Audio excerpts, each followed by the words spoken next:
Hello everyone, and welcome back to another video from our channel, Celebrity Died News. In today's episode, we'll be focusing on American actors who have sadly passed away in the past few days, along with other notable figures from across the globe. Before we dive in, we kindly ask for your support by liking this video. It truly helps us and means a lot. Thank you so much. Now let's get started. Nikki Giovanni, the renowned poet and civil rights advocate, passed away at the age of 81 on Monday in Blacksburg, Virginia. Yolande Cornelia, Nikki Giovanni Jr., was a globally acknowledged figure, celebrated for her writings, activism, and role as an educator. Throughout her life, she earned numerous accolades, including the prestigious Langston Hughes Medal, the NAACP Image Award, an Emmy, and a Grammy nomination, among other honors. Giovanni is survived by her wife, Virginia Guinea Fowler, who is also a writer and professor, and their son, Thomas Giovanni. The family expressed their sorrow in a statement shared with USA Today, with Giovanni's relative, Allison Reagan, saying, "We will forever feel blessed to have shared a legacy and love with our dear cousin." One of the most influential African-American poets, Giovanni gained prominence in the late 1960s as a prominent voice in the Black arts movement. Her work delved into themes such as civil rights, Black empowerment, the Black Power movement, and hip-hop culture. She authored over 20 best-selling poetry collections and children's books throughout her career, including the 1968 collection, Black Judgment, and the 1983 Those Who Ride the Night Winds. Giovanni's legacy as a poet who spoke directly to the people was underscored by her wife, Fowler, who called her the definitive poet of the people. Giovanni was born on June 7, 1943, in Knoxville, Tennessee, to Yolande Cornelia Sr. and Jones Gus Giovanni. Shortly after her birth, the family relocated to Cincinnati and later to Wyoming before returning to Knoxville for Giovanni to finish her high school education. Despite her immense literary success, Giovanni never initially aspired to be a writer. She once reflected, "I think I just recognized I couldn't do anything else. I wasn't pretty, I couldn't sing or dance, and I couldn't play the piano." Once you start eliminating things, you think, what does that leave me with? What it left me with is that I watch. I watch anything in every space I'm in. And if you're watching, all you can end up being is a writer because you're going to share what you have seen. As a passionate advocate for African American rights during the civil rights movement, Giovanni became deeply involved in activism. She participated in protests, such as picketing the Tennessee Theater to oppose segregation, and championed numerous causes related to the Black community's rights and dignity. Giovanni was clear about her mission. We weren't trying to tell white Americans what to do. We were trying to remind ourselves that we have a right. Her activism extended beyond the written word. She formed lasting friendships with other literary giants like Margaret Walker, Maya Angelou, and Toni Morrison, often cooking meals together. Giovanni humorously claimed she was the best cook of the group. She also socialized with musicians like Miles Davis, Dizzy Gillespie, and Nina Simone, and supported figures like Muhammad Ali during his struggles. Giovanni stood alongside key leaders in the civil rights movement, including Black Panther founders Bobby Seale and Huey P. Newton. Despite her influential role in the cultural and political spheres, Giovanni was never concerned with the kind of fame that graced celebrity magazines. She famously said, "I haven't kept a low profile. I just don't have a need to be famous. That's not what I'm about. I am an artist, so what I would like is to be read."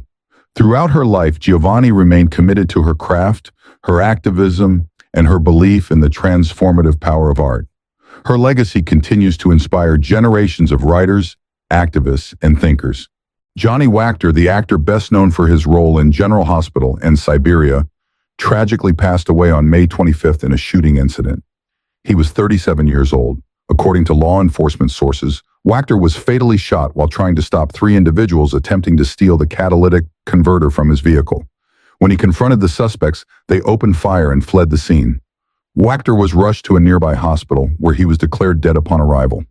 The suspects remain on the run and authorities are actively searching for them.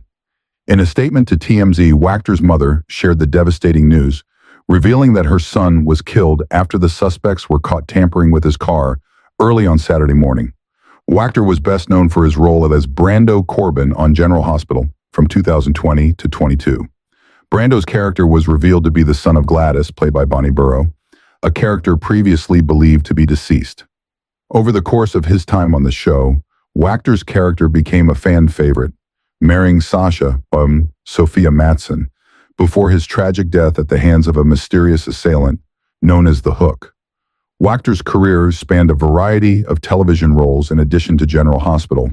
He appeared in multiple series including Army Wives, 2007, Siberia, 2013, Agent X, 2015, Fantastic, 2016, Animal Kingdom, 2016, Hollywood Girl, 2010, Training Day, 2017, Criminal Minds, 2017, Struggling Servers, 2017, Age Appropriate, 2017, NCIS, 2018, The OA, 2019, Westworld, 2020, The Passenger, 2020, Station 19, 2023, and Barbie Rehan, 3.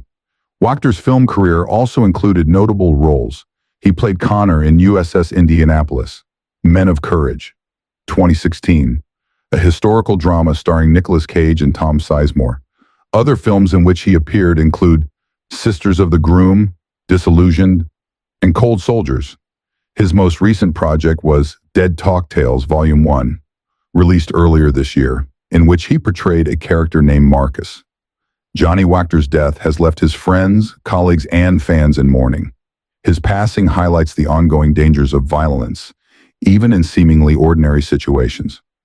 As the investigation continues, Wachter's memory as an actor, producer, and individual will be honored by those who worked with him and loved him. His loss is felt deeply by the entertainment community and his many admirers. Bill Walton dies. Legendary Basketball Hall of Famer and Emmy-winning sportscaster, passes away at 71. Bill Walton, the iconic two-time NBA champion, Hall of Famer and Emmy-winning broadcaster, has passed away at the age of 71 following a long and courageous battle with cancer, the NBA confirmed on Monday. Walton, known for his profound impact on the game both on and off the court, leaves behind a legacy that transcends his athletic achievements. Bill Walton was truly one of a kind, said NBA Commissioner Adam Silver in a statement. As a Hall of Fame player, he redefined the center position with his unique all-around skills, making him a dominant force at UCLA and leading to an NBA MVP, 2 NBA championships, and his place on both the NBA's 50th and 75th anniversary teams. Bill then translated his infectious enthusiasm and passion for the game into broadcasting, where he provided insightful and colorful commentary that captivated generations of basketball fans. Silver continued, reflecting on Walton's impact beyond the basketball court. What I will remember most about him is his zest for life. He was always a regular presence at league events, constantly upbeat, wearing a smile from ear to ear, and always ready to share his wisdom and warmth. I treasured our close friendship, admired his boundless energy, and loved how he made time for everyone he met. Bill Walton's legacy as one of basketball's greatest players began during his time at UCLA, where he played under legendary coach John Wooden. Walton led the Bruins to 2 NCAA championships in 1972 and 1973, securing a remarkable 88-game winning streak along the way. His performance in the 1973 NCAA title game, where he shot an astonishing 21 out of 22 from the field, cemented his place as one of the greatest college players of all time. Walton also won the prestigious National College Player of the Year award 3 years in a row from 1972 to 1974. As the first overall pick in the 1974 NBA draft, Walton was selected by the Portland Trail Blazers. His impact on the NBA was immediate. Walton helped lead the Trail Blazers to an NBA championship in 1977, earning the NBA Finals Most Valuable Player (MVP) award in the process. He would go on to win another championship in 1986 with the Boston Celtics, showcasing his ability to excel on the biggest stage. Walton also played for the San Diego and eventually Los Angeles Clippers during his distinguished career. Walton's contributions to the game of basketball were not limited to his playing days. After retiring from the NBA, Walton transitioned to a second career as a sportscaster, where he brought his passion for the game to millions of viewers. As a studio analyst and color commentator, Walton worked with several networks and teams, earning widespread recognition for his insightful analysis and entertaining style. He won an Emmy Award for his work in 1991 solidifying his reputation as one of the top sportscasters in the industry. Walton was inducted into the Basketball Hall of Fame in 1993, a testament to his unparalleled impact on the game. In 2002, Walton joined ESPN, where he became a lead analyst for NBA games. After 12 years with NBC as a top analyst for NBA coverage, Walton made the transition to college basketball in 2012, further expanding his reach and influence in the sport.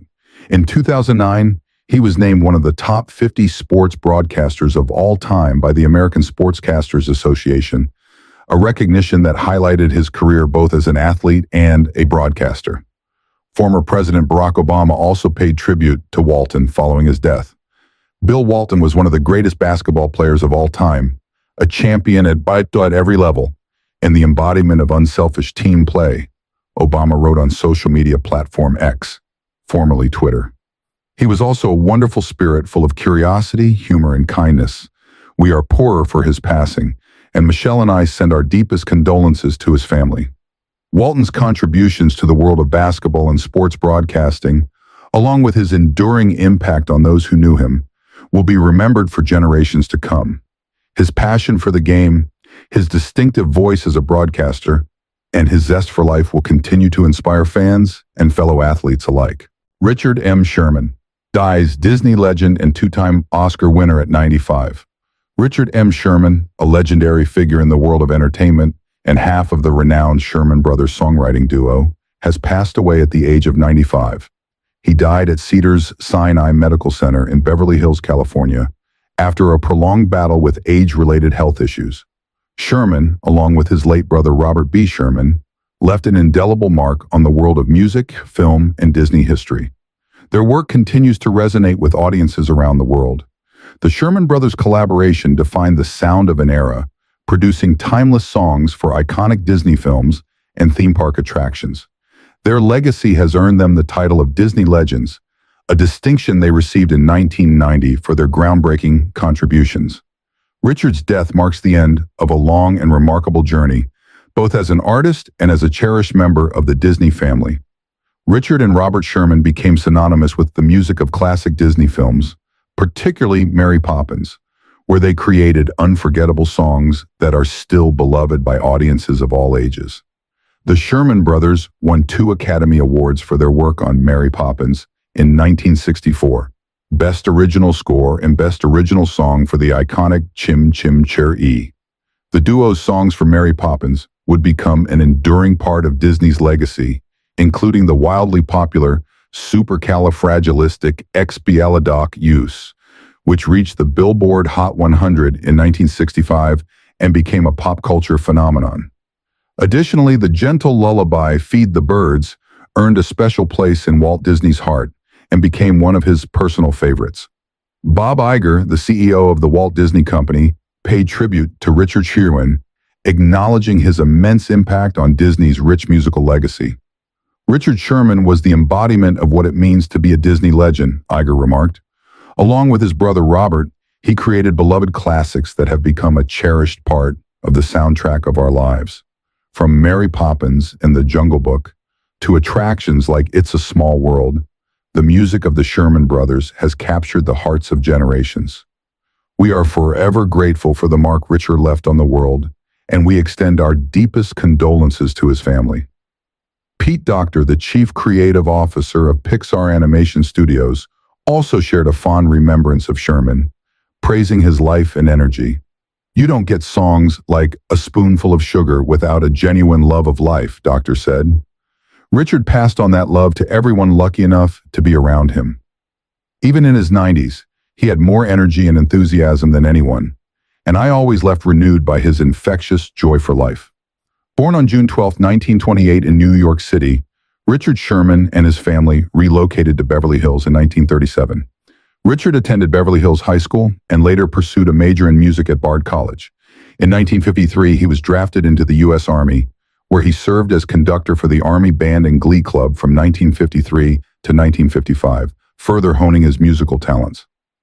While still a young man, Sherman began his songwriting career, collaborating with his brother Robert on a number of early hits. Gene Autry was the first artist to record a song written by the Sherman Brothers in 1951, with the track Gold can buy you anything but love. However, it wasn't until 7 years later that their big break came, when Mouseketeer Annette Funicello recorded their song Tall Paul.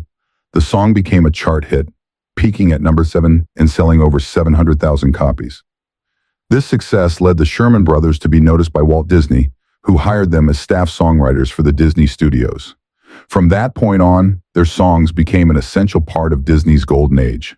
Their compositions contributed to numerous films, including The Absent-Minded Professor, 1961, The Parent Trap, 1961, Summer Magic, 1963, The Sword in the Stone, 1963, Mary Poppins, 1964, That Darn Cat, 1965, Winnie the Pooh and the Honey Tree, 1966, The Jungle Book, 1967, The Happiest Millionaire, 1967, The Aristocats, 1970, and Bedknobs and Broomsticks, 1971.